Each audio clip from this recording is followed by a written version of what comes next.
하나님의 말씀은 사무엘상 4장 3절에서 5절 말씀입니다.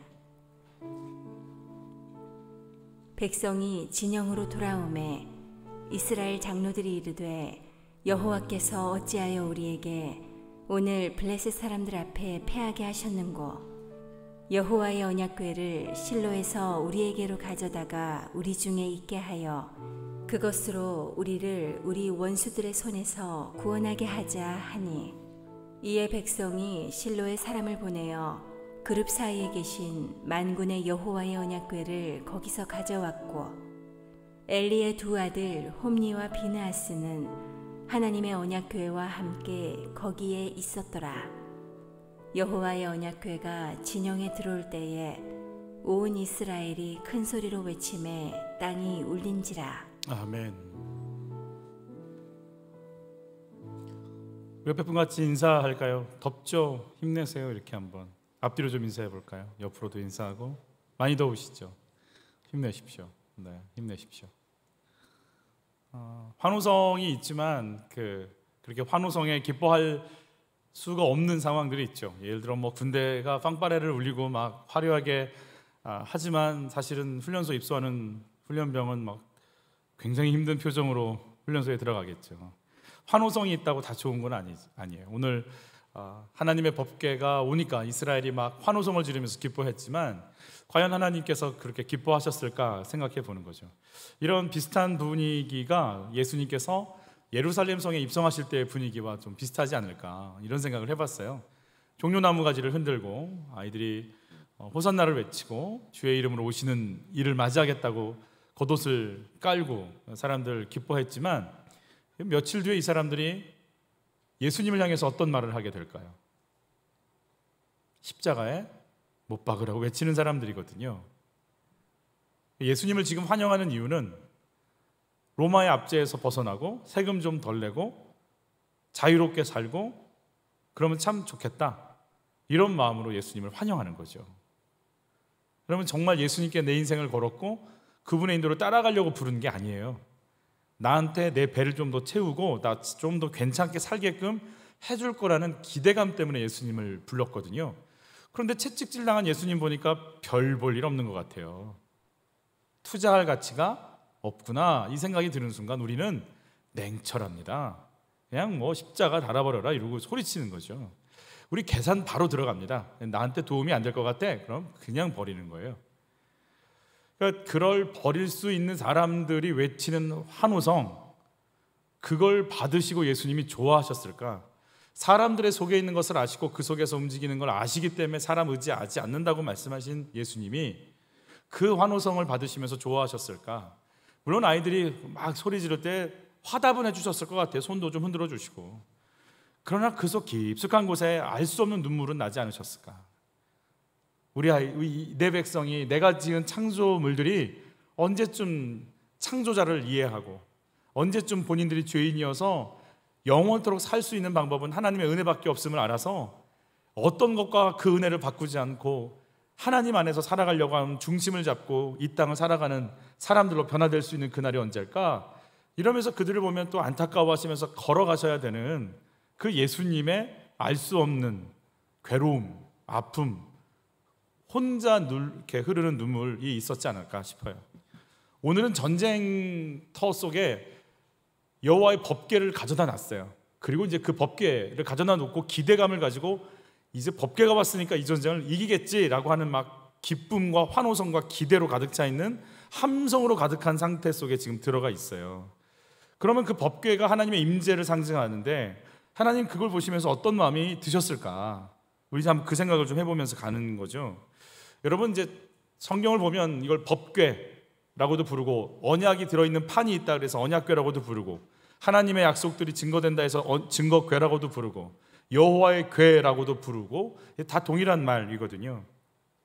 하나님의 법궤가 왜 전쟁터 가운데 나와 있을까? 이유는 4,000명이나 죽는 전쟁의 패배를 경험했으니까, 그래서 대안으로 하나님의 법궤를 갖다 놓으면 좋겠다 생각이 드는 거죠. 우리 1번 같이 한번 읽어볼게요. 하나님을 이용하는 자인지 하나님을 사랑하는 자인지 하나님을 향해 쓰임받는 자인지 나의 자신을 좀 분별해야 됩니다. 내가 진짜 뭘 하고 싶은 건지. 여러분, 이들이 법궤를 가져온 이유는 법궤가 나타났을 때 엄청난 능력이 나타나는 걸 그들이 알고 있기 때문에 그래요. 그 역사적인 사건 중에 하나가 요단강을 건널 때 법궤를 짊어지고 가죠. 그때 요단강이 갈라져서요, 어떻게 되냐면 흘러내리던 요단강이 모맥을 거두는 시기, 추수 때거든요. 쌓였다고 그랬어요. 쌓여서 척척척 물이 쌓이니까 엄청나잖아요. 여러분, 이번에도 홍수 날 때 어때요? 이 배수구가 막히니까 물이요 척척척 쌓이는데, 강남 한복판에서 지하 3층부터 2층이 다 물로 채워져서 자기 차 보러 갔다가 빠졌잖아요. 물이 쌓이는 거예요. 그냥 그 좁은 공간 안에 물이 쌓이니까 어떻게 되겠어요? 어마어마하게 쌓이는 거죠. 그런데 놀랍도록 물이 넘치질 않아요. 무슨 유리벽이 있는 것처럼 홍해같이 갈라져서 벽이 된 것 같이 쌓여져 있고 마른 땅을 지나갔다고 그랬어요. 여호수아 장군이 여리고를 돌 때 우리 잘 알고 있잖아요. 하루에 한 바퀴씩 돌고 마지막 날에 7바퀴를 도는 거죠. 법궤를 앞세웠어요. 소리 지르니까 가장 강력하다고 하는 여리고성이 밖으로 쓰러진 게 아니라 안으로 쓰러져 버려요. 그래서 안에 있는 사람들이 다 몰살당합니다. 그래서 그 승리를 경험한 그 기록이 있거든요. 그래서 법궤에게는 엄청난 파워가 있고 신비한 능력이 있다는 것에 대해서 그들이 그걸 신뢰하니까 전쟁에서 지니까 이번 전쟁, 두 번째 전쟁은 지지 말자, 이런 각오로 법궤를 갖다 놓은 거거든요. 근데 여러분, 이 법궤에 대해서 사실은 그 두 사건을 좀 더 명확하게 볼 필요가 있는데, 이 요단강 사건이거든요. 같이 한번 읽어볼게요. 여호와께서 여호수아에게 뭐 하시죠? 이르시되예요. 하나님이 말씀하셨다고요. 뭐라고 말씀하셨어요? 같이 읽어요. 너는 언약궤를 맨 제사장들에게 명령하여 이르기를 너희가 요단 물가에 이르거든 요단에 들어서라 하라라고 언약궤를 메고 가라고 말씀해 주신 거예요. 우리가 언약궤 메면 좋겠다 생각 안 했어요. 하나님이 그렇게 하라고 하셔서 한 거예요. 여리고성 앞에서, 여호수아 6장에 여리고성 앞에서 하나님이 뭐라고 말씀하시는지 같이 읽습니다. 여호와께서 여호수아에게 이르시되예요. 하나님이 먼저 말씀하셨다고요. 뭐라고 하셨는지 같이 읽어요. 제사장 7은 7 양각 나팔을 잡고 언약궤 앞으로 나아갈 것이요, 즉 7 양각 나팔을 불면서 제사장들이 가면 법궤가 그 뒤 따라가는 세팅하고 군대 놓고 백성들 몇 킬로를 떨어져서 따라가서 진행하고 침묵하고 외치라라고 오더를 주님이 내리셨다고요. 언약궤가 움직여서 능력이 나타난 것도 맞는 말이지만 언약궤를 거기 두라, 이 요단강을 갈라서 12도를 취해서 영원토록 자손들에게 이 사건이 어떤 사건인지 알리리라라고 계획하신 하나님의 명령이 있었기 때문에 능력이 나타난 거란 말이에요. 여리고를 내가 칠 거다. 그러니 여리고에 있는 것, 증거, 거기에서 나온 전리품 손대지 마라. 내가 전체적으로 내가 다 끌고 가서 무너뜨릴 거다라고 하나님이 이 전쟁 자체를 끌고 가실 계획을 갖고, 그래서 법궤를 갖다 놓고 외치라고 하고 진행시키신 하나님의 계획이 있었단 말이에요. 하나님이 하신 싸움이었거든요. 민수기서 14장을 보면 이스라엘 백성들이 12정탐꾼의 보고를 받습니다. 그리고 막 속에서부터 우리를 차라리 여기서 죽여라, 이렇게 무서운 족속 앞에 우리를 데리고 와서 뭐 하는 거냐, 원망과 불평으로 꽉 차버려요. 그리고 막 쏟아놓으니까요. 그 순간 그러고 있다가요 12정탐꾼 중에 10정탐꾼 부정적인 보고한 사람들이 다 죽고요, 하나님이 모세의 입을 통해서 선포하는 거예요. 너희들 중에 단 2사람만 들어가게 될 것이다. 여호수아와 갈렙만 이 땅에 들어가게 될 것이다. 부정적인 생각을 하고 너희 입에서 나온 말 그대로 행할 것이다. 우리 못 들어가고 다 죽을 거예요 라고 얘기했지. 너희들의 입술에서 나온 말 내가 들었다, 그대로 행할 거다. 그러니까 이 사람들이 좀 두려웠어요. 그래가지고 여리고를, 우리 가나안 땅 들어가 점령하겠다고 막 다가 싸우려고 그러는 거예요. 그러니까 모세가 하나님이 지금 너희들한테 그거 시키지 않았어. 너희들 안에 원망과 불평이 지금 가득한데 원망과 불평 빼낼 생각 없이 두려우니까 놀래가지고 주의 일 하겠다고 달려들지 마. 너희 안에 지금 두려움이 있고 원망이 가득 차 있잖아. 그거 빼내고 나서 주의 일해. 지금 아니야 라고 딱 선을 그어줘요. 그 장면이거든요. 같이 읽어볼게요. 너희가 여호와를 배반하였으니 여호와께서 너희와 함께하지 아니하시리라. 함께 하지 않겠대요. 계속 읽죠. 그들이 그래도 산 꼭대기로 올라갔고, 그래도 올라갔어요. 여호와의 언약궤와 모세는 어디 있을까요? 진영을 떠나지 아니했어요. 너희들끼리. 여호와의 법궤가 왜 안 갔을까요? 하나님이 가라고 안 했으니까. 여러분, 여호와의 법궤 안 움직여요. 하나님이 가라고 할 때만 움직이는 거예요. 내가 쓰기 좋아서 편해 뭐 쓸 것 같아서 움직일 수 있는 거 아니에요. 그분의 오더가 와야 돼요. 근데 지금 어떤 일이 벌어진 거예요? 전쟁에서 지니까 장로들이 뭐라고 선택했어요? 법궤를 뭐 하자고? 갖다 놓자는 거예요. 왜? 능력이 있는 것 같으니까. 근데 그게 지금 하나님의 오더가 오지 않았어요. 왜 그럴까요? 이거 아니에요라고 얘기해 줄 사람이 있어야 되거든요. 누굴까요? 그건 사무엘이죠. 우리 저번 주에 봤지만 사무엘의 말이 들려요, 안 들려요? 안 들리죠. 왜일까요? 누구 말이 들리는 거예요? 홈니와 비느하스와 우리 제사장 누구죠? 네, 그 제사장의 말이 들리는 거예요. 왜요? 이들의 말은 기복이거든요. 하면 돼, 할 수 있어, 복 주실 거야. 사무엘은 뭐라고 얘기하고? 회개해. 그러면 아니야. 이거 회개해야 돼. 이거 멈춰야 돼. 여러분은 회개의 메시지가 들려요? 아니면 할 수 있어, 하면 돼, 기도받으면 돼, 이거에 집중하세요.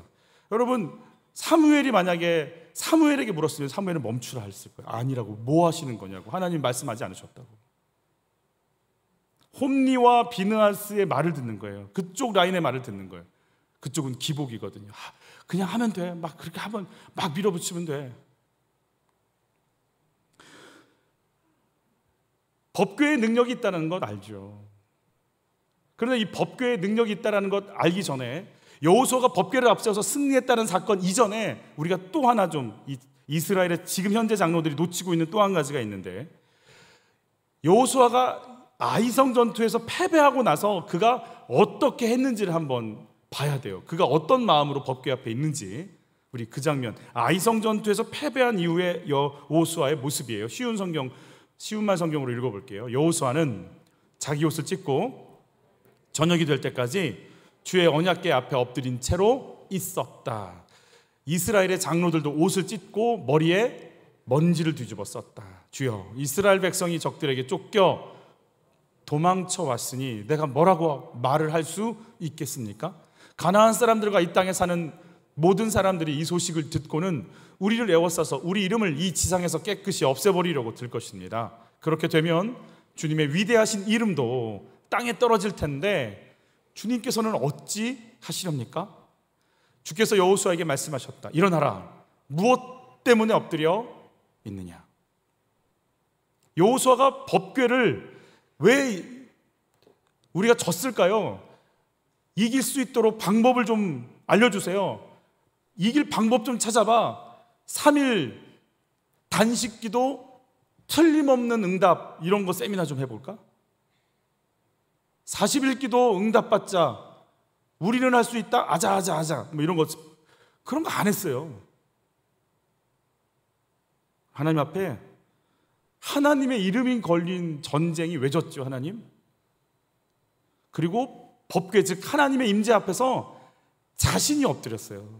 하루 종일 그 법궤 앞에 무릎 엎드려서 옷을 찢고 머리에 티끌을, 장로들과 함께 전체 12지파의 장로들이 전부 무릎 꿇고 앉아서 하나님이 이 문제 가운데 말씀해 주실 때까지 우리는 움직이지 않겠습니다. 어이할까요? 주여 어이할까요를 통곡하면서 하나님의 이름이 땅에 떨어질 것 같은데 어떡하죠? 어떻게 하죠? 라고 하나님의 진단을 받으려고 했단 말이에요. 문제를 빨리 해결하려고 더 센 거, 뭐 굉장한 거, 더 강력한 걸 가져오는 게 아니라, 왜 내가 이렇게 됐죠? 왜 내가 친구들 앞에서 이렇게 수치를 당하죠? 왜 내 자녀 앞에서 내가 이렇게 힘들죠? 왜 물질 문제 앞에서 내가 이렇게 무너져 있죠? 하나님, 내가 신앙생활을 한다고 왔지만 왜 내가 교회 공동체 안에서의 자리를 못 잡고 헤매고 있는 나는 뭐죠? 내 상태를 하나님 앞에 꺼내놓고 엎드리려고 하는, 하나님이 주인 되시는 하나님의 인도를 받고 싶어 하는 목마름이 있었단 말이에요. 하나님을 쓰고 싶은 게 아니라 하나님 앞에 나가고 싶은 거죠. 승리가 목적이 아니에요. 하나님이 지게 하셨을 때는 어떤 걸 깨달으라고 하셨는지 듣고 싶은 거예요. 근데 오늘 이스라엘 장로들의 마음은 다르죠. 여호수아가 승리했으니까 법궤를 가져오면 돼. 그리고 하나님께서 우리를 향한 어떤 계획과 섭리가 있는지 관심이 별로 없어요.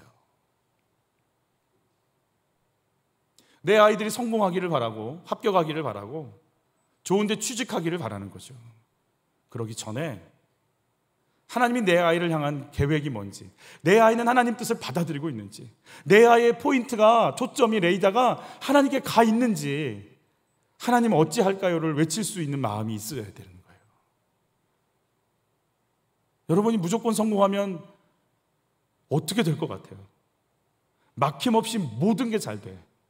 얼굴도 예뻐, 몸매도 좋아, 학교도 좋아, 월급도 잘 나와, 인정받아. 간절함이 있을까요? 기도가 될까요? 마치 서커스단에 있는 코끼리를 사육사가 데리고 나와서 관람객들한테 채찍 한 번 하면 앞다리, 왼쪽 다리 들고, 채찍 두 번 하면 둘째 다리 들고, 세 번 하면 두 다리 다 들고, 코로 사람을 막 자기 등에 얹혀놓고 빙글빙글 막 모두 타게 하고 쇼하려고 지금 데리고 나온 거예요, 법궤를. 부적처럼 사용하는 거죠. 점치러 가보셨나요? 아직도 안 가봤어요? 좀 이렇게 좀 서로 모여서 좀 한번 이렇게. 점치러 가면 점을 칠 때 사람들이 부적을 줄 때 어떻게 주죠? 내 남편이 바람 피는데 어떡할까요? 물어보세요. 그러면 뭐라고 주는지 아세요? 부부관계가 어떤지, 남편을 사랑하는 마음이 있는지, 헌신하는 마음이 있는지, 남편과의 사이가 왜 안 좋은지, 내 내면에서는 어떤 마음이 일어나는지 그런 거 하나도 안 물어봐요. 남편 바람 피지 않게끔 하려면 부적 쓰세요. 10만 원, 50만 원, 100만 원. 바로 드는 건 500만 원짜리 있는데 어떻게 뭐 하시려고 그러세요? 이거요? 100만 원, 저 100만 원 비싸. 70만 원? 안 되는데. 그렇게 합시다. 이 부적 안 찢어지도록 우리 특수 제작했으니까 남편 팬티에 잘 몰아서 꾸며 놓으세요. 바람 끝납니다. 뭐 거기에 그런 거 없어요. 그냥 내가 원하는 거 딱 들어주는 거예요. 내가 이번에 시험 봐야 되니까, 수능 봐야 되니까 합격 부적 좀 주세요. 몇만 원짜리 다 있어요. 아이가 공부에 대한 의지가 있는지, 소망이 있는지, 비전이 있는지, 태도는 그런 거 안 물어봐요. 그냥 그거 딱 붙이면 되는 거예요. 내가 원하는 거 딱 떨어져서 오면 되는 거예요. 그러기 위해서 용한 목사님께 기도 한번 딱 받으면 되는 거잖아요. 저도 그런 마음을 가지고 은사 집회 많이 다녔어요. 물론 기도 받는 건 좋아요. 내가 진짜 하나님께 쓰임 받으려고 엎드린 마음으로 나가잖아요. 그러면 초대교회는 사도들의 안수를 통해서 성령이 임하고 은사가 임했다고 분명히 돼 있어요. 내가 나를 낮추고 하나님 뜻을 알고 싶은 겸허한 마음으로 엎드리잖아요. 기도해 주는 사람, 기도받는 사람, 그것을 보시는 하나님이 삼위가 하나가 되는 순간 하나님의 역사는 일어나요. 치유가 시작되고 은사가 임하고 회개가 터지고 영적인 분별력이 생기고 나갈 힘이 임해요. 여러분, 이거 하지 말라는 게 아니고 사모하시기를 바라는데, 내가 내 마음을 바꿀 마음이 없이 성공과 내가 원하는 걸 딱 얻어내기 위해서 기도받으려고 하잖아요. 큰 의미 없어요. 기도가 뭐라고 나오는지 아세요? 회개하라고 나와요. 얼마나 실망하겠어요? 성공하라고 기도가 나와야 되는데 그렇게 안 나온다니까요. 부적지구를 받는 하나님, 언약궤가 전쟁터에 왔어요. 같이 읽어볼게요. 이에 백성이 실로에 사람을 보내어 그룹 사이에 계신 만군의 여호와의 언약궤를 거기서 가져왔고 그랬어요. 가져와 버렸어요. 그냥 뭐 그분의 말씀 듣고 그럴 거 없습니다. 자, 그런데 거기 누가 있는지 같이 볼까요? 엘리의 두 아들 홈니와 비느하스는 하나님의 언약궤와 함께 거기 있었어요. 여러분, 홈니와 비느하스가 엘리 제사장의 두 아들이 여호와의 제사를 뭐 하는 사람들이에요? 멸시하는 사람들이잖아요. 하나님 무시하는 사람들이란 말이에요. 그런데 언약궤를 거기 뒀어요. 제사장이니까 거기 뒀거든요. 그러니까 하나님 우습게 여기는 그 사람들이 여호와의 법궤를 몰고 나온 거죠. 이렇게 나왔을 거예요. 원래 법궤는, 언약궤, 증거궤는 이동식으로 되어 있어요. 그래서 홀을 넣을 수 있는 구멍이 있고요. 이 홀까지 다 같이 제작이 돼 있고 아론의 지파 중에 어느 파트만이 이걸 맬 수 있도록 정해져 있어요. 그리고 결코 어깨에 매야지 다른 방법으로 갈 수도 없어요. 하나님의 궤가 우리 눈높이 아래로 내려가는 걸 원치 않으세요. 우리가 바라보게끔 되어 있어요. 밑으로 깔아보는 순간 수많은 사람들이 죽어가는 역사도 있었어요. 여러분, 하나님의 언약궤의 특징 중에 계속 언급이 되는 것 중에 그룹 사이에 계신 하나님이라는 표현이 있죠. 이 그룹이 뭐냐면 저 두 천사를 얘기해요. 이걸 쿠룹이라고 부르거든요. 그래서 하나님께서 저 그룹 두 날개를 뻗친 저 비어있는 공간, 이게 법궤인데 크지 않아요. 이 강대상보다 작아요. 굉장히 작죠. 그래서 어떤 분은 그렇게 표현합니다. 하늘 위에 하늘들의 하늘들로 주를 감당치 못하겠다고 한 그 하나님이 본인을 쪼그러뜨려서 저 1m 1점 몇 센치 되는 그곳에 자기를 집어넣고 거기 계신 거예요. 마치 예수님께서 십자가에서 천지를 창조한 그 하나님이 손목과 발목에 못이 박혀서 꼼짝 못하고 매달려서 거기 계신 것처럼, 거기서 뭐라고 하는지, 우리 그룹이라고 하는 단어들이 자꾸 등장하는데 우리 성막을 만들 때 출애굽기에서 뭐라고 했는지 같이 읽어봐요. 거기서 내가 너와 뭐하고? 만나고 해요. 만나고. 이 법궤의 가장 큰 핵심 중에 하나가 뭐냐면 만나고 싶다는 거예요. 우리 저 11시까지 거기 그 식당에서 만나게, 나 거기서 만날 거야, 알았지? 라고 약속한 거예요. 하나님 거기 거기서 기다리시겠다는 거예요. 그 하나님이 거기서 계속 있죠. 속죄소 위 곧 증거궤 위에 있는 두 그룹 사이에서 내가 이스라엘 자손을 위하여 내게 명령할 모든 일을 내게 이르리라. 말하고 싶대요. 하나님이. 여러분, 말하고 싶대요. 그러니까 법궤는 하나님이 우리 만나고 얘기하고 싶은 장소예요. 우리 민수기서에서는 또 뭐라고 하는지 같이 읽을게요. 모세가 회막에 들어가서 여호와께 뭐 하려 할 때? 말하려 할 때에 증거궤 위 속죄소 위에 두 그룹 사이에서 자기에게 말씀하시는 목소리를 들었으니 여호와께서 그에게 말씀하심이었더라. 모세도 거기서 하나님께 뭐 하고? 말하고, 하나님도 거기에서 뭐 하시고? 말씀을 주시고. 말하고 싶어라는 거예요. 말하고 싶어. 여러분 혹시 연애 해보셨죠?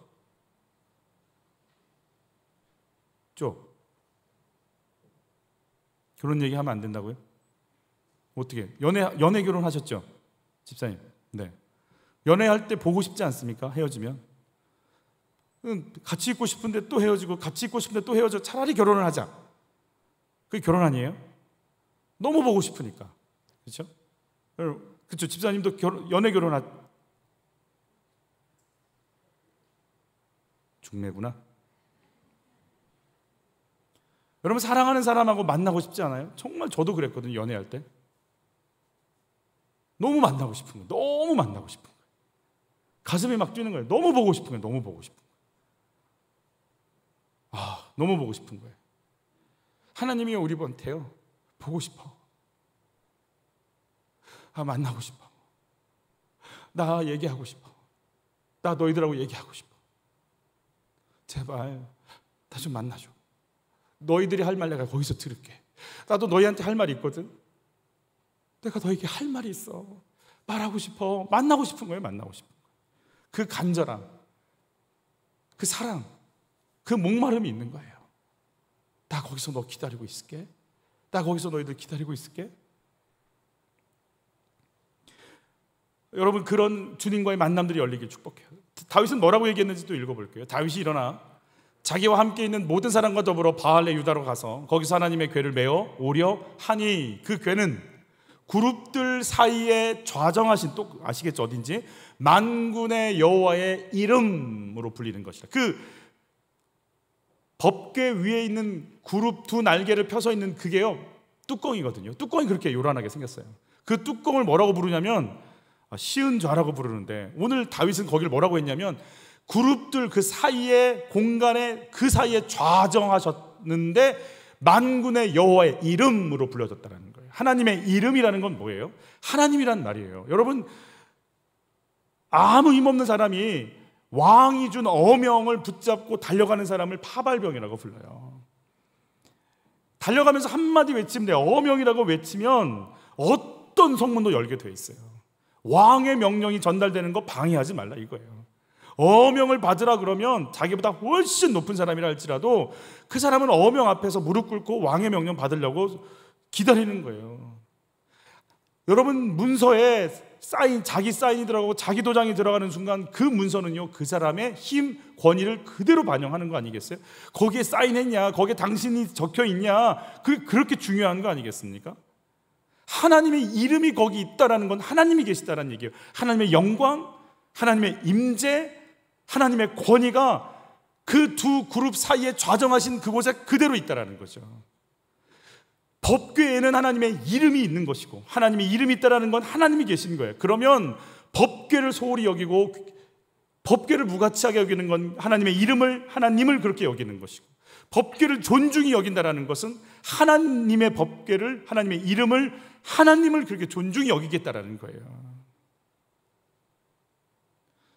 전쟁에 딱 지는 순간 한마디 하는 거죠. 법궤 가져와.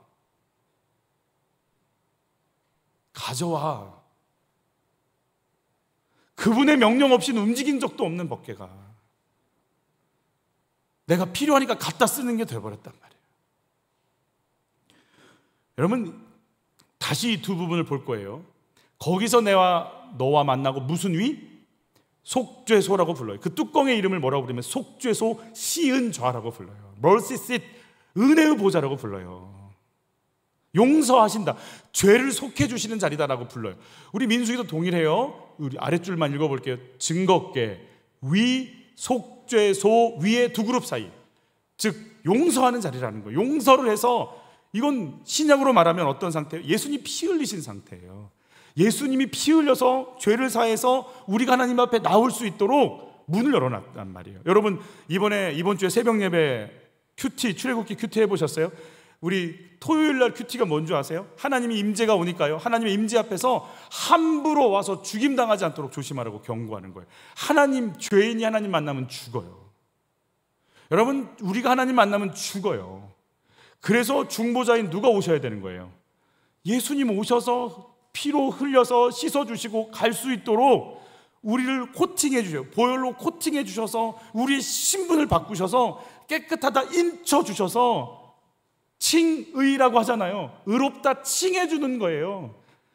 주의 은혜로 덮어서 하나님께로 갈 길을 열어주시는 거죠. 그래서 예수님이 피 흘려서 십자가에서 몸이 찢어지는 순간 예루살렘 성전의 휘장이 어른 손바닥 2개의 두께라고 하는 휘장이 위에서부터 아래로 찢어져요.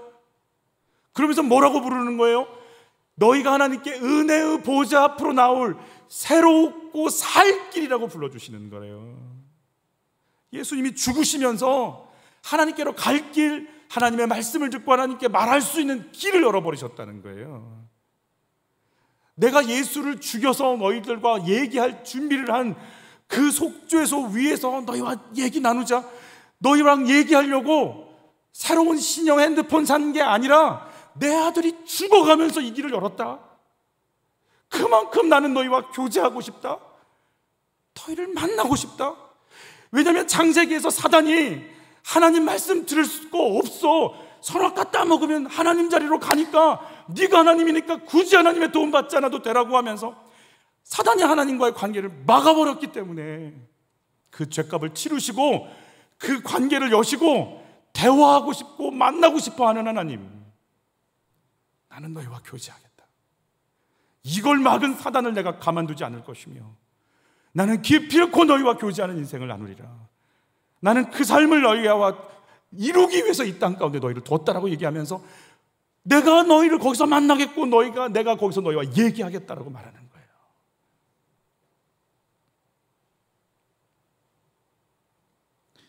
우리 전쟁터에 하나님의 궤를 가지고 나온 사람들이 하나님을 알까요? 모른다고 하기는 좀 그래요. 왜냐하면 하나님의 능력은 알아요. 그러니까 능력을 아니까 거기 갖다 놓은 거잖아요. 능력은 알아서 쓰고는 싶은데 그 능력이신 하나님과 교제하고 그분의 마음을 내가 느끼려고 하지는 않아요. 능력은 쓰고 싶고 교제는 하기 싫고, 딱 사춘기 아이들이죠. 메이커 옷 사주세요. 메이커 신발 사주세요. 새로운 핸드폰 바꿔주세요. 왜냐하면 믿는 거예요. 우리 엄마 아빠에게는 뭐가 됐든 그걸 사줄 능력이 있다라고 믿는 거죠. 그래서 그 능력을 쓰고는 싶은데, 그런 나를 보면서 안타까워하고 기도하고 애쓰고 그 아이들을 위해서 응원하고 헌신하고 눈물 흘리는 엄마 아빠의 마음을 알고 싶지는 않아요. 우리 4장 3절을 보면서 도대체 이 상태가 어떤 상태인지 다시 한번 지켜볼게요. 같이 읽어요. 하나님의 여호와의 언약궤를 실로에서 우리에게로 가져다가 우리 중에 있게 하여 그것으로 우리 원수들의 손에서 뭐 하죠? 구원하게 하자 하니, 여러분 이게 뭐가 잘못된 기도가 있나요? 아니, 원수들이 왔어요. 하나님께 기도해서 하나님 있게 해주셔서 나를 구원하게 하자. 당연한 거 아니에요? 어려움이 왔으면 풀어주고 하나님의 도움을 받고, 예수의 이름은 구원자니까 구원받자라는 거 아니겠어요? 뭐가 나빠요 이게? 하나도 나쁘지 않아요.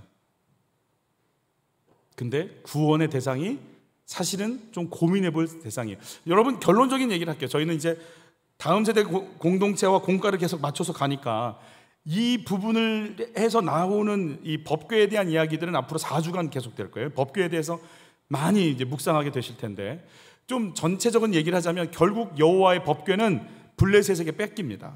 그리고 블레셋에 들어가서 어떤 일이 일어나는 줄 아세요? 블레셋의 다곤 신이 막 손이 잘리고 뒹굴고 막 난리가 나죠.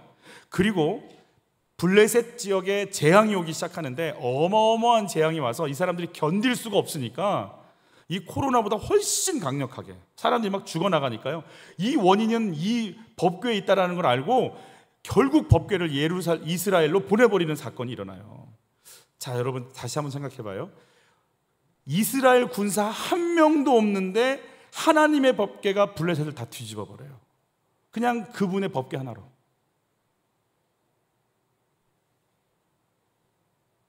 무슨 말일까요? 하나님이 능력이 없어서 블레셋을 못 치신 게 아니에요. 그래서 하나님의 목적은 블레셋 치는 거 아니에요. 치려면 얼마든지 할 수 있어요. 애굽 하루아침에 확 뒤집을 수 있어요. 블레셋 하루아침에 뒤집을 수 있어요. 그럴 능력이 너무 충만하세요. 아니, 온 땅과 사람과 육축과 땅에 기는 모든 걸 창조하신 그분이 뭐가 아쉬워서? 하나님의 목적은 블레셋 아니에요. 블레셋에서 없애는 것도 아니에요. 하나님의 구원의 목적은 우리예요. 그 하나님과 교제할 수 있는지, 그 하나님을 인정할 수 있는지. 어제가 아니고 저번 주에 사무엘의 말이 온전히 퍼질 때까지 몇 년 걸렸다고 그랬어요? 20년 걸리는 거예요. 하나님도 기다려요. 블레셋 기다리는 거 아니에요. 블레셋은 법궤가 가서 앉아있기만 해도 다 뒤집어져요. 그래서 블레셋 없애는 거 그렇게 하나님은 그건 관심밖에 없어요. 관심도 없어요. 하나님의 관심은 우리예요. 네가 나를 인정할 수 있는 거. 그래서 블레셋도 그냥 놔두시고, 아람도 놔두시고, 모압도 놔두시고, 이게 애굽도 놔두시고, 바벨론도 놔두시고, 우리를 하나님의 사람으로 바꾸셔야 되니까. 하나님의 관심은 우리한테 있어요. 그래서 블레셋을 무찌르고 문제를 없애주고 막힌 담을 헐고, 이게 중심이 아니고 내가 하나님 앞에 어떻게 서 있을 수 있도록 내가 바뀌어가는 게 뭔지를 주님 그걸 고민하고 계시는 거죠. 우리가 문제가 풀리는 걸 소망하죠. 양육을 하면서 이런 고백을 하시는 분들을 만났어요. 뜨거워지고 싶다는 거예요. 예전에 학교 다닐 때 CCC 할 때, 대학생 때 IVF 할 때 나 뜨겁게 하나님 사역했다는 거예요. 근데 지금 와서 보니까 이게 내가 식어진 게 느껴진다는 거예요. 여러분, 뜨거워지고 싶지 않으세요? 여러분이 안 뜨거워지니까 날씨가 뜨거워지는 것 같아요. 왜 우리가 뜨거워지지 않을까요? 문제 해결로 주님을 써버렸기 때문에 그래요. 학창 시절에는 내가 취업을 할지 결혼을 할지 만나게 될지 내 인생 어떻게 될지 되게 불안하잖아요. 그러니까 열심을 했어요.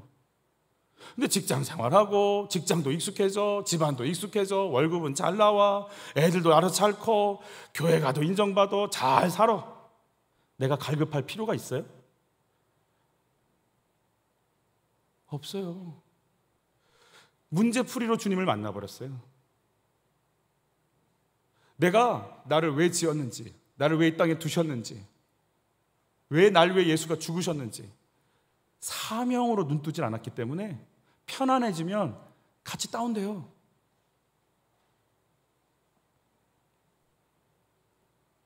그래서 문제가 아니에요. 문제엔 관심 없어요, 주님이. 사단이 우리를 공격합니다. 여러분, 사단이 우리를 공격할 때 사단이 우리에게 뭘 무서워할까요? 그럼 사단이 여러분에게 왔는데 얼굴이 예쁜 사람, 얼굴이 엄청 예뻐, 막 얼굴이 하얘, 막 배꼽 같아, 물광 피부야. 그럼 사단이 와서 놀랄까요? 물광이 있네요. 죄송해요, 몰랐어요. 제가 요즘 더워서 헷갈리는 것 같아요. 죄송합니다. 이러고 갈까요? 사단이 와서 죄송해요, S라인이셨네요. 제가 시력이 안 좋아져가지고 죄송합니다. 그래 가든가요? 좋은 대학 나오면 사단이 와가지고 부럽다. 전 못 가봤어요. 죄송해요. 안 건드릴게요. 이러든가요? 사단이 돈 무서워하든가요? 사단이 돈으로도 못 가요. 맘 착해도 못 가요. 얼굴 예뻐도 못 가요. 하나님 나라. 사단은 다 공격하는구나. 사단을 이길 방법은 뭐밖에 없어요? 응? 뭐밖에 없어요? 근육? 뭐밖에 없어요? 응? 말하세요. 뭐밖에 없어요? 큰 소리로. 예수밖에 없잖아요. 그래서 사단을 놔두시는 거예요. 우리가 예수를 몰라. 예수 외엔 방법이 없네. 이걸 누가 깨달으라고?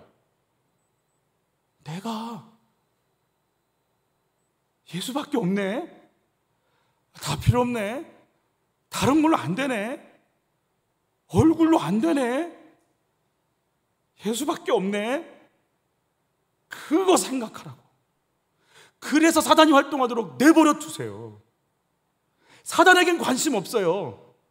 어차피 십자가에서 머리가 끊어져서 그냥 헐떡헐떡 소리 지르면서 죽어가고 있는 존재일 뿐이지만, 그가 활동하도록 내버려 둔 이유가 우리가 사단의 거짓말에 속아 넘어가서 부서지고 깨지고 눌리고 아프고 상처받고 주저앉는 걸 보면서 이겨낼 힘이 주님, 예수밖에 없네. 이걸 깨닫고 내가 예수로 채워지도록 하시기 위해서 내버려 두세요. 나를 건드리지 않으면 어떻게 살아요? 잘 나가고 잘 먹고 인정받으면 우리가 어디까지 가 있을까요? 하늘 꼭대기에 가 있겠죠. 간절함? 무슨 간절함? 예수? 알았어. 좀 나중에. 무슨 예수? 예수가 생명인데 잘 먹고 잘 살고 잘 누리는데 뭐 예수가 필요해? 여러분, 결국은 어디로 가요? 잘 먹고 잘 사는 사람들이 하나밖에 없어요. 약물. 음란도 안 채워져요. 돈도 이제 안 채워져요. 먹는 것도 안 채워져요. 사치도 이제 안 돼요. 수십억이 있는데 안 돼요. 결국 약물로 가게 돼 있어요. 잠 못 자요. 나도 나를 어떻게 못해요. 그리고 그냥 죽어가는 거예요. 예수 만나게 하려고 그래서 내두는 거예요. 허락하시는 거예요. 블레셋 그냥 하루아침에 뒤집어요. 그런데 블레셋 때문에 쫓겨났다가 뺏겼다가 삼손은 눈을 잃었다가 다윗은 싸웠다가 오늘도 벽계를 뺏겼다가 이 난리를 피도록 내버려두는 이유가 뭔데요? 예수 알으라고. 근데 우리는 그 하나님으로 산다는 게 정리가 안 돼갖고 이 문제 정리되면 나는 행복이 올 거야. 문제 푸는 용으로 주님을 만나버렸기 때문에 오늘도 블레셋 없어지면 되는 줄 알고 법궤 그래서 갖다 놓는 거 아니에요? 하나님으로 산다라는 것이 정리가 안 돼 있으니까. 물어보죠. 이 전쟁에서 홈니와 비느하스가 가지고 온 법궤를 앞에 뒀은 이 전쟁이 승리했다, 이겼다라고 한다면 홈니와 비느하스는 어떨까요? 홈니와 비느하스가 성전에 있는 여자들 건드렸잖아요. 이 전쟁 이기면 어떻게 할 것 같아요? 건드릴 것 같아요? 더 건드릴 것 같아요? 막 건드릴 것 같아요? 더 심하죠. 그냥 하나님의 성물을 그냥 쿡 찔러서 자기가 원하는 대로 먹었어요. 하나님 건데 이 전쟁에서 이기면 어떨 것 같아요? 더 심하죠. 어디까지 갈까요? 막 끝까지 갈 거예요. 하나님 이 전쟁을 이기게 할 수가 없어요. 뒤에 나오겠지만 엘리의 집안은 다 심판받아요. 살아남은 자가 없어요. 하나님의 능력은 인정하는데 그 능력을 잡고 쓰고는 싶은데 주의 말씀을 들을 수는 없어요. 사무엘의 말을 들을 수가 없어요. 20년간 들리지 않아요. 왜냐하면 회개하라고 하니까. 남편이 문제라고 틀림없이 얘기했는데 나보고 회개하래. 그 말씀 듣겠어요? 안 들리죠. 그래서 세게 기도받으면 남편을 마음대로 할 수 있다라고 얘기하는 기복의 엘리 제사장 라인의 말을 듣고 싶은 거예요. 20년간. 나 바꾸고 싶지 않아요. 나 바꾸고 싶지 않아요. 그러니까 나는 안 바꾸고 문제만 해결하려면 뭐 해야 돼요? 용한 법궤 갖다 놓고 부적처럼 딱 밀어서 문제 짱 해결하고 가면 되는 거예요. 40일 무슨 기도 딱 들어가면 되는 거예요.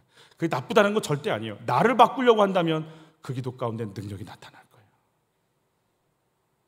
그냥 나를 바꾸지 않고 저 사람 고치려고 하는 순간 능력은 나타나요. 이상한 능력이 나타나서 그러지 막 전쟁에 져서 그러지 능력은 나와요. 우리는 이걸 기복이라고 부르죠. 질문 드릴게요. 하나님을 나는 이용하는 이거 해야 되겠구나. 여기 한번 읽어볼까요? 만약 여러분이 하나님께 간구했는데도 얻지 못했다면 그것은 여러분이 자신의 육체적인 쾌락을 누리는 데 쓰려고 잘못된 동기에서 구했기 때문이라고 야고보 선지자는 얘기하는 거죠. 자, 질문 드려요. 나는 하나님을 이용하는 자인가? 하나님을 향한 마음을 품은 자인가? 능력을 믿어서 그 능력 사용하지만 하고 싶지만 하나님 마음에 관심 없어지지는 않는가? 내 문제, 배우자, 자녀, 물질의 문제가 언제 풀리는 것이 궁금한가? 아니면 내 문제를 주셔서 나를 새롭게 하려는 하나님의 계획이 궁금해서 거기를 좀 따라가고 싶은 건가? 2번 같이 읽을게요. 하나님과의 관계를 회복하는 기도자가 되어야 합니다. 여러분, 저는 이제 오늘 본문은 이제 이 내용들이 계속 흘러가기 때문에 오늘 포인트는 제가 기도라고 하는 것으로 잡아서 정리를 할 건데, 예수님께서 기도를 가르쳐 주시는데 이렇게 가르쳐 주세요. 마태복음 7장, 우리 잘 아는 부분이에요. 같이 읽습니다. 구하라, 그리하면 너희에게 주실 것이요, 찾으라, 그리하면 찾아낼 것이요, 문을 두드리라, 그리하면 너희에게 열릴 것이니. 구하고 찾고 두드리라는 거죠. 이 부분은 기도에 대한 부분인 것 같아요. 맞아요, 기도에 대한 부분이에요. 그런데 이 부분을 읽고 아래를 차근차근 읽어보면 기도를 강조한 것인가라는 생각이 들어요. 과연 그런가? 우리 계속 한번 어떤 부분을 강조하셨는지 같이 읽어볼게요. 너희 중에 누가 아들이 떡을 달라 하는데 뭘 주면 돌을 주고, 생선을 달라 하는데 뱀을 줄 사람이 있겠느냐? 여러분, 밥을 먹으려고 떡 달라고 했는데 돌을 주면 이빨이 어떻게 돼요? 심하게 부상을 당하겠죠? 생선 달라고 했는데 뱀을, 미끌거린다고 뱀을 주면 어떻게 되겠어요? 뱀이 해치겠죠. 해를 당하게 만들겠죠. 이런, 제가 같이 읽어요. 너희가 악한 자라도 좋은 것으로 자식에게 줄 알거든 하물며 하늘에 계신 너희 아버지께서 구하는 자에게 좋은 것으로 주시지 않겠느냐? 왜 우리가 구하고 찾고 두드릴까요? 좋은 것을 주시는 누가 계시니까? 하나님 아버지가 계시니까. 그러니까 기도에 대해서 저는 가르쳐 주시는 것처럼 저는 읽었지만, 그 내용을 읽다 보면 기도라고 하는 포인트가 분명히 많지만 왜 기도를 해야 되냐면 너희에게 뭘 주신다? 좋은 것 주시는 누가 계신다? 아버지가 계셔라고 하는 것에 대한 포인트가 더 강렬해요. 그러면 나에게 좋은 것 주시는 아버지가 계시다면 우리 뭐 하면 돼요? 구하면 되는 거죠. 좋은 것 주시겠다라는 믿음 안에서 구하라는 거죠. 몇 가지 질문 드릴게요. 이 아이가 떡을 주세요라고 얘기하지 않고 돌 주세요라고 얘기했어요. 그럼 여러분 뭐 주실 것 같아요? 아이가 밥 먹는데 나 돌 주세요 이랬어요. 그럼 여러분 뭐 주실 것 같아요? 여러분이 부모라면 뭘 줄까요?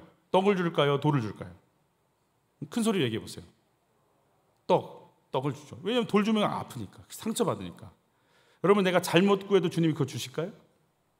그거 안 줘요. 좋은 것 주세요. 자, 두 번째, 떡을 달라고 기도를 안 했어. 아버지께 말하지 않았어. 그럼 여러분은 안 줄 거예요? 안 줘요? 엄마, 나 점심 달라고 안 했잖아. 저녁 달라고 안 했잖아. 그런 거예요? 여러분, 그래? 여러분, 그래? 말을 하세요.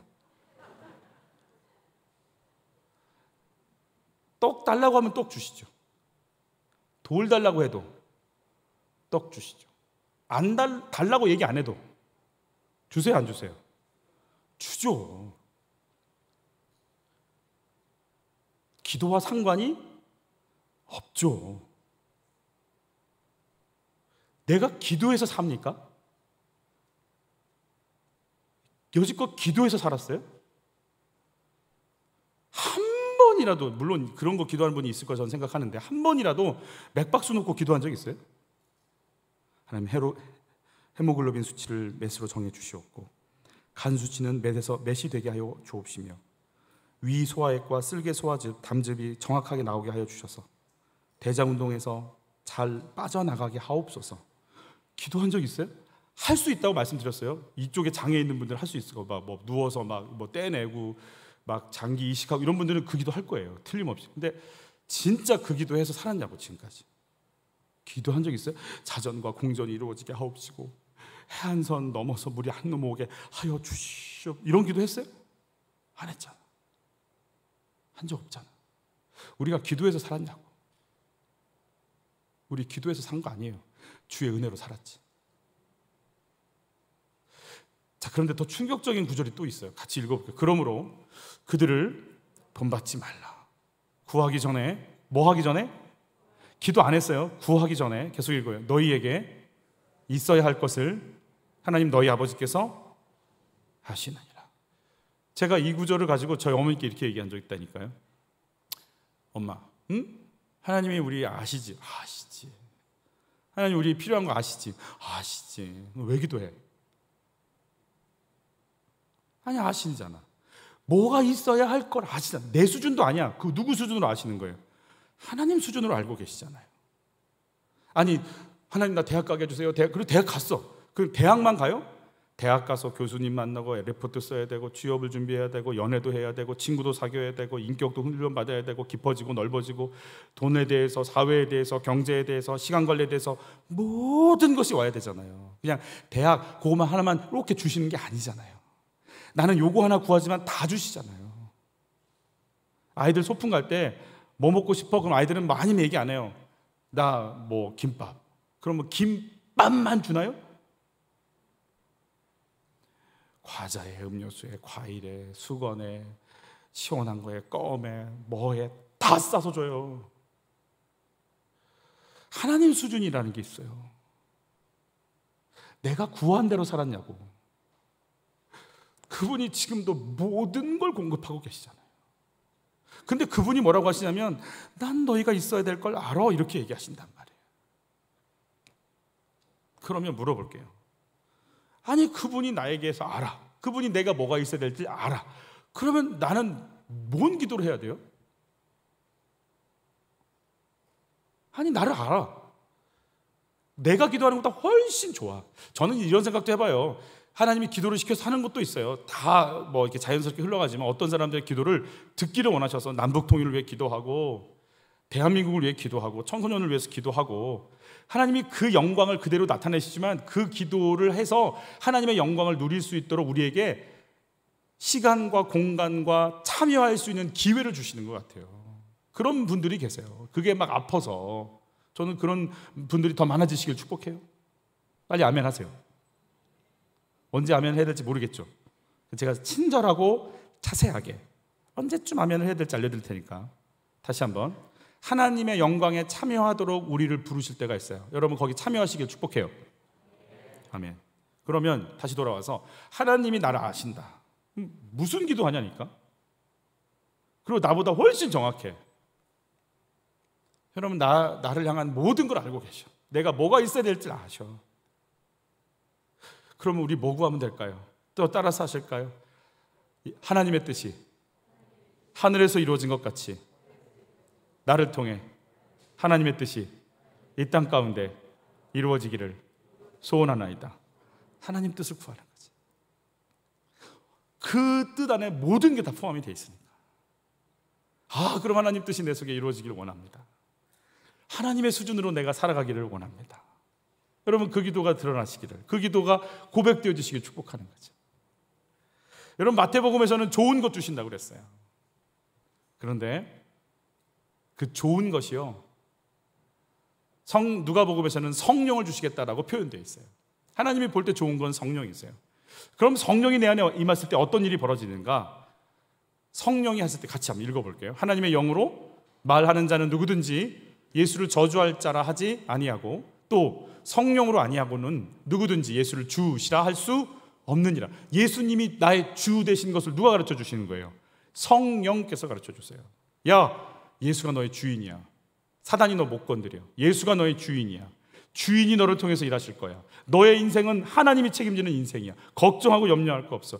그가 너의 주인이야. 사람 아니야. 그가 너를 이끌어 가셔. 그걸 깨닫게 하세요. 예수가 나의 구주시다. 구원주이시다. 하나님이 나를 예수와 바꾸셨다. 내가 그런 가치 있는 존재다. 나 괜찮은 존재가 아니라 하나님의 영광이 있는 존재다. 내가 그런 영적 부유가 있는 존재다. 나에게 예수의 생명이 있는 존재다. 성령께서 그걸 가르쳐 주시는 거예요.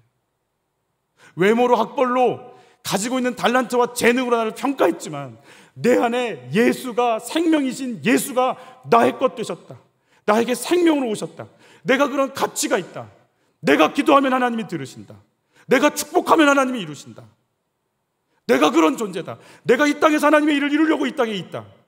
나를 예수 안에서 다시 보게 만드시는 게 성령이라고 말씀하세요. 그리고 성령이 뭐라고 하시는지 같이 다시 읽어봐요. 너희는 다시 무서워하는 종의 영을 받지 아니하고 양자의 영을 받았으므로 우리가 아빠 아버지라고 부르짖느니라. 다시 한번 읽어요. 너희가 아들로서 하나님이 그 아들의 영을 우리 마음 가운데 보내사 아빠 아버지라 부르게 하셨느니라. 하나님을 뭐라고 부른다고요? 아빠 아버지라고 부른다고요. 할렐루야. 하나님이 나의 아빠가 되신다고요. 아빠가 되신다고요. 친정에 가면 뭐라고 불러요? 아버지라고 안 부르잖아. 아빠 그러고 뛰어가잖아요. 아빠라고 부른다고요. 아빠라고. 그리고 제가 개역 성경으로 같이 번역 이렇게 해서 같이 읽습니다. 사람의 사정을 사람의 속에 있는 영 외에는 누가 알리요? 이와 같이 하나님의 사정도 하나님의 영 외에는 아무도 알지 못하느니라. 지금까지 내 사정만 챙기며 살았거든요. 누가 나 좋은 소리 해주나, 누가 나한테 뭐 좋은 것 주나, 더 먹을 수 있나, 더 누릴 수 있나, 나한테 좀 이득이 되는 게 뭔가, 딱 그 수준으로 살던 내가 예수와 바꿀 만큼 나를 가치 있게 보시고 나를 위해 예수를 주시고 성령을 보내시고 나를 통해서 은사와 능력을 부으시고 연약한 자, 눌린 자, 이 시대적인 아픔을 보게 하시면서 나를 여기 세우신 하나님의 의도가 뭐지, 뜻이 뭐지, 소원이 뭐지, 그러면서 하나님의 뜻을 이루고 싶은 소망으로 살아가고 싶은 그 사람으로 바꾸시는 하나님의 사정, 내 수준을 뛰어넘게 하시는 성령님의 간곡한 간절함.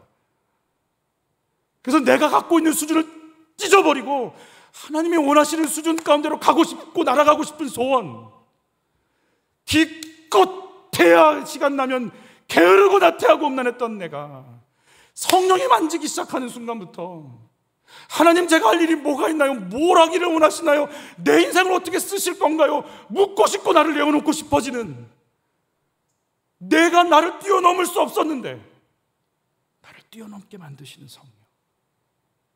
하나님은 그걸 좋은 것이라고 말씀하세요. 성령이 오시면 너희가 누구인지 알게 될 것이다. 너희를 향한 하나님의 소원이 뭔지 알게 될 것이다. 너희 안에 성령께서 오셔서 나보다 더 큰 일도 할 것이다. 이 땅 가운데 하나님의 나라가 임하는 걸 볼 것이고, 너희의 삶이 어떻게 붙잡혀 쓰임받는지를 보게 될 것이다. 나는 그 좋은 것을 너희에게 주겠다. 구해라 성령을, 찾으라 성령을, 두드리라 성령을 내가 주겠다. 지혜, 영감, 능력, 자존감, 감당할 힘, 모든 걸 부어주겠다. 나를 구하자. 성령이 임하는 순간요, 하나님을 이용하고 싶은 게 아니라 나를 향한 주의 뜻이 뭐죠?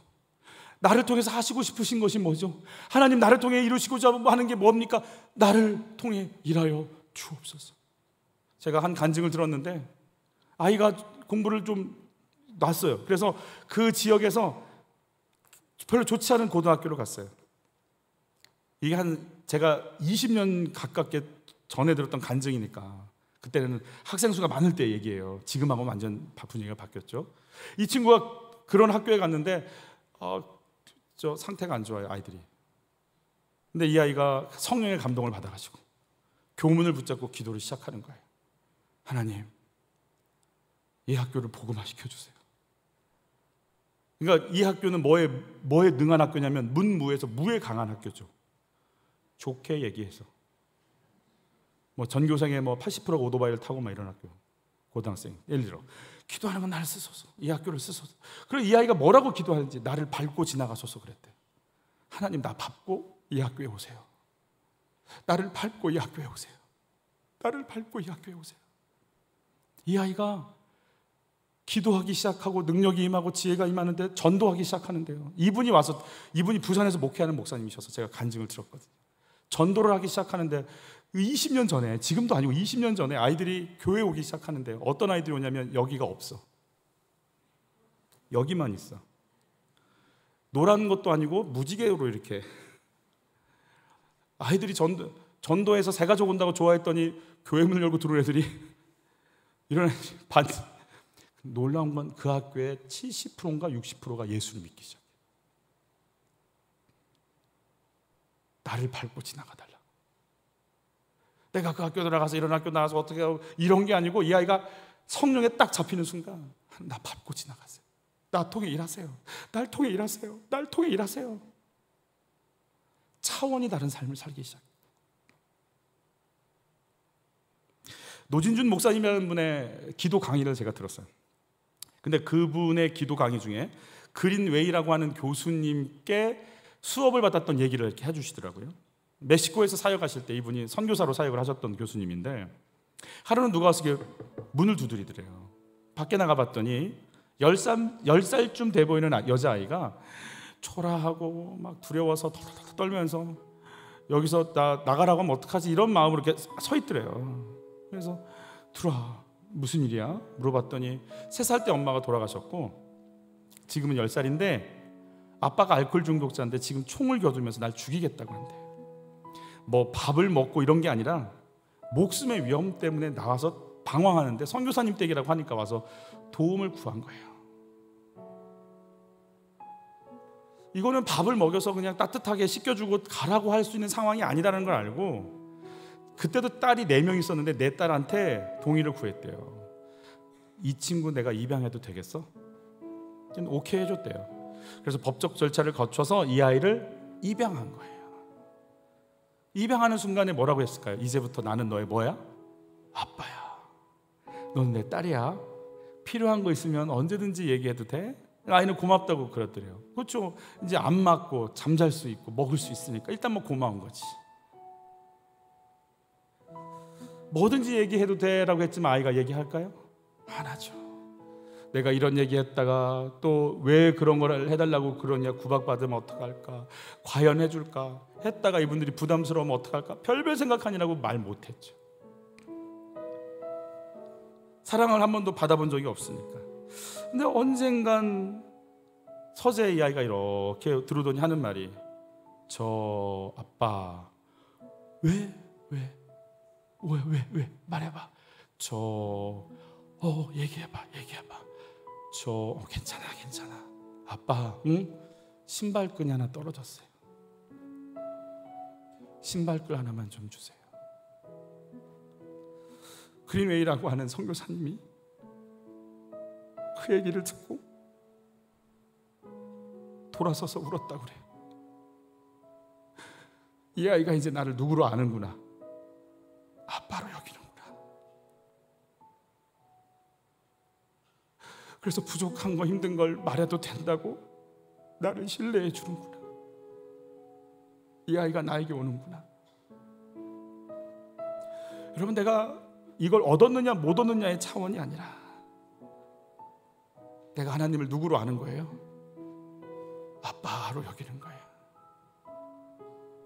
근데 그분이 나에게 모든 걸 주시는 아빠로 여기니까 이제 이 아이는 그 거룩한 아빠의 하늘 아버지의 뜻을 품고 이 땅을 살고 싶은 소원으로 살아가는 인생이 되는 거예요. 오늘 블레셋과의 전투에서 끌려 나와서 법궤 안에 이러고 계시는 하나님, 이렇게 구부러져서 이러고 계시는 하나님은 어떤 생각하셨을까요? 한마디 듣고 싶었을지도 모르겠어요. 아빠, 도와주세요. 누가 나를 좀 아빠라고 불렀으면 좋겠다.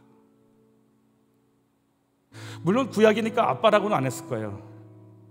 그러나 우리가 이제 영적인 부분으로 본다면 누가 나를 좀 아빠라고 불러줬으면 좋겠다. 누가 나를, 블레셋? 이 아무것도 아닌 블레셋? 나를 좀 누가 아빠라고 불렀으면 좋겠다. 나를 신뢰하고 나와의 관계를 온전히 할 수 있는 그 한 사람이 있었으면 좋겠다. 아마 거기 계시는 하나님이 옛날에 여호수아를 생각했을지 모르겠어요. 법궤 앞에서 엎드려서 펑펑 울었던 여호수아, 아니 지금도 자기 말이 들리지 않는 것 때문에 안타까워하는 사무엘을 생각했을지도 모르겠어요. 여러분, 나의 필요를 하나님이 아신다는 게 인정이 되세요. 여러분, 평강을 누리시기를 축복해요. 그래서 하나님을 이용하는 게 아니라 이런 일을 상황을 허락하신 하나님 앞에 어떤 걸 내가 하기를 원하시는지 나가올 수 있는 지혜가 있었으면 좋겠어요. 오늘 이 문제를 통해 어떤 일을 하시려는 건지 물어야 돼요. 왜 졌을까요? 제가 씻겨져야 될 건 뭘까요? 제게 뭐가 필요하신 건가요? 라고 말할 수 있는 나의 기도 제목은 무엇이 있을까요? 우리 같이 찬양하면서 하나님께 나갔으면 좋겠습니다.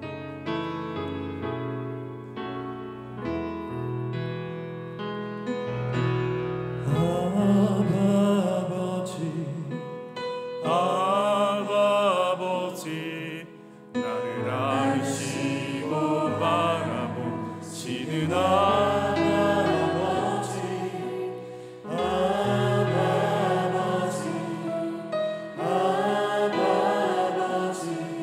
나를 도우시고 힘주시는 아버지, 주는 내 맘을 지시고 볼 수 없는 상처 만지시네. 나를 아시고 나를 이해하시네. 내 영혼 새롭게 세우시네. 신학교 다닐 때 제가 이렇게 하나님께 몇 번 여러분께 나눴지만 기도하는데 주님이 그런 마음 주셨어요. 내가 너 사랑한다. 제가 그 나를 사랑한다라고 하는 감동이 오는 쪽을 향해서 제가 이렇게 물었어요. 하나님 왜 저를 사랑하세요? 제가 신학생이지만 뭐 기도를 하는 것도 아니고 공부를 열심히 하는 것도 아니고 전도를 하려고 하는 것도 아니고 맨날 싸우고 맨날 게으른데 나 같은 게 뭘 사랑받을 게 있을까요? 그래서 저에게 주셨던 감동은, 하나님이야, 너는 네가 이만큼 하면 내가 널 이만큼 사랑하고, 너는 이만큼 하면 내가 널 이만큼 사랑하는 줄 알지. 나는 네 존재 자체를 사랑해. 그때 그 음성을 듣고 제가 터져 나왔던 한마디 말이 뭐였냐면 아버지였어요. 아버지 무슨 이산가족 아버지 없이 자란 고아처럼 제가 부르기 시작했어요. 아버지. 주님이 저한테 응답을 주셨어요. 감동을 주시더라고요. 사랑해 아버지, 사랑해 아버지, 사랑해 아버지, 사랑해 아버지, 사랑해 아버지, 사랑해 아버지, 사랑해. 1시간 동안 아버지만 불렀어요. 그리고 수업을 갔어요. 점심을 먹고 더 부르고 싶어서 또 1시간을 불렀어요. 오후 수업을 갔어요. 저녁을 먹고 또 부르고 싶었어요. 아버지를 불렀어요. 하루에 3시간 이상을 불렀지만 모자랐어요. 1년 동안 불렀어요. 아버지, 왜? 사랑해 아버지. 나 여기 있어. 사랑해 아버지. 내가 너 사랑해 아버지. 내가 너 사랑해 아버지. 내가 너 사랑해. 수업 시간이었어요. 수업 시간 3, 4교시였던 걸로 기억이. 5, 6교시인가? 밝은 날이었어요. 그날도 수업을 받으려고 앉아있는데 또 동일했어요. 아버지, 그러면 다 출석 부르고 있는데 아버지, 그럼 저한테 사랑해? 이런 마음 주세요. 그런데 이렇게 수업하려고 이렇게 고개를 들었는데 내 눈앞에 보이는 그 한 사람이 보이는 거예요. 근데 그런 마음 주시더라고요. 나 있지? 쟤 사랑해. 예. 나 있지? 예. 쟤 사랑해. 예. 나 있지? 쟤 사랑해. 예. 나 있지? 쟤도 사랑해. 예. 얘도 사랑해. 얘도 사랑해. 120명이 수업을 받는데 신학교에 주의 부르심 때문에 온 사람들, 나를 그렇게 사랑하는 것처럼 한 분을 사랑하시는 거예요. 제가 눈물이 주체가 안 돼가지고 애들은 출석 부르는데 왜 우냐고.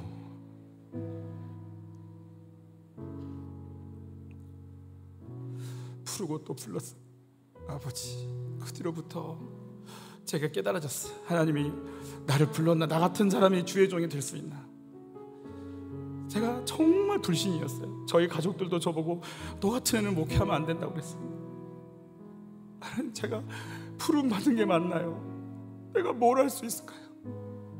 제가 1년간 채워주시는 그 은혜 속에 하나님이 나 부르셨다. 창세전에 나 택해서 불렀다. 창세전부터 나를 향한 주의 계획이 있다. 하나님은 나를 향한 하나님의 뜻과 계획이 있으시다가 막 받아들여지기 시작했어. 하나님이 나 사랑하신다. 나는 이 길을 가면 된다. 그가 나를 인도하실 것이라. 아버지 사랑해. 아버지 사랑해. 부어주고 또 부어주고 부어주셨어요. 저는 이 시간 여러분들이 하나님을 부를 때 아빠라고 불러봤으면 좋겠어요. 아빠, 아빠. 그러면 주님이 왜 나 여기 있어? 나 여기 있어. 내가 너 채워줄게. 내가 너 채워줄게 하시면서 우리 내면 깊숙한 곳까지 주의 은혜로 채우시고 또 채우시는 하나님을 경험하는 은혜가 있기를 예수님 축복해요. 우리 주님 한번 외치고 아빠라고 불러보시면서 나를 좀 채워달라고 우리 한번 기도로 나가는 시간 갖겠습니다. 주여, 주의 성령이여, 내가 너희를 사랑한다. 내가 너희를 채우리라. 너희에게 뭐가 필요한지 알고 있다. 내가 알고 있다. 나를 존중하려, 나를 받아들이려. 내가 채울 수 있다. 너의 삶을 내가 채울 수 있다. 나는 너에게 무엇이 필요한지 알고 있다. 내가 너희를 사랑한다. 내가 너희를 사랑한다. 내가 너에게 준 모든 달란트, 내가 너에게 준 시간, 내가 너에게 준 삶, 내가 너에게 준 은혜, 내가 너에게 준 관계, 내가 너에게 준 모든 환경, 내가 그 속에서 일하리라. 내가 일하리라. 내가 너희를 채우리라. 내가 너희를 만나게 하리라. 내가 너희를 충만케 채우리라. 나를 불러라. 나를 불러라. 내가 너희와 얘기하고 싶다. 내가 너희와 얘기하고 싶다. 내가 너희와 얘기하고 싶다. 나와 얘기하자. 나와 얘기하자. 속죄소 위 언약궤 위에서 내가 너희를 만나리라. 내가 너에게 할 말을 가르치리라. 내가 너희를 만나고 싶다. 내가 너희를 만나고 싶다. 내가 너희를 만나고 싶다. 내가 너희를 만나고 싶다. 내가 너희를 만나고 싶다.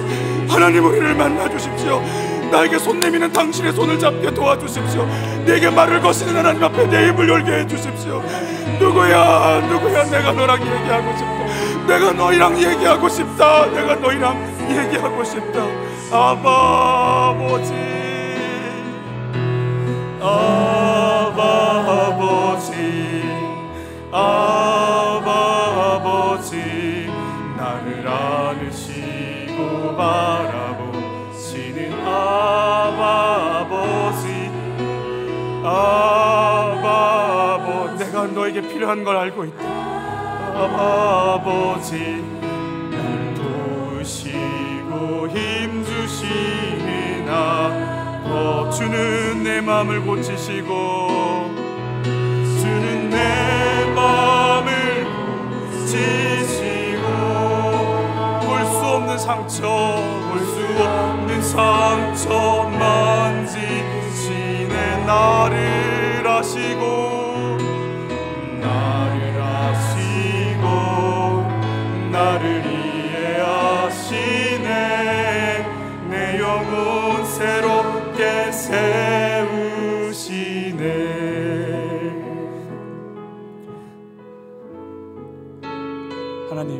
하나님으로 채울 수 있도록,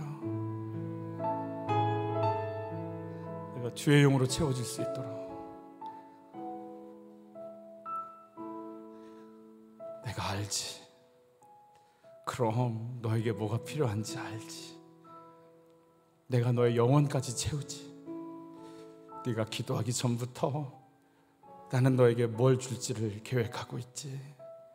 아버지, 아버지, 아버지, 아버지, 내 뜻 이루려고 사는 인생 아니라 나를 이 땅에 보내신 하나님의 뜻 이루는 사명 따라 살아갈 수 있도록 우리를 열어주시고 이 길을 갈 힘을 주시고 당신의 사랑 속에 나의 길 찾게 하시며 성령의 능력에 따라서 이 땅 가운데 주의 통로되어 쓰임받는 영광 누리게 하여 주옵소서. 귀한 예물을 드립니다. 예물 위에 우리의 마음을 담았습니다. 하나님, 우리의 삶을 받아주시고 거룩의 삶으로 나갈 힘을 얻게 하옵소서. 예수님 이름으로 기도하옵나이다.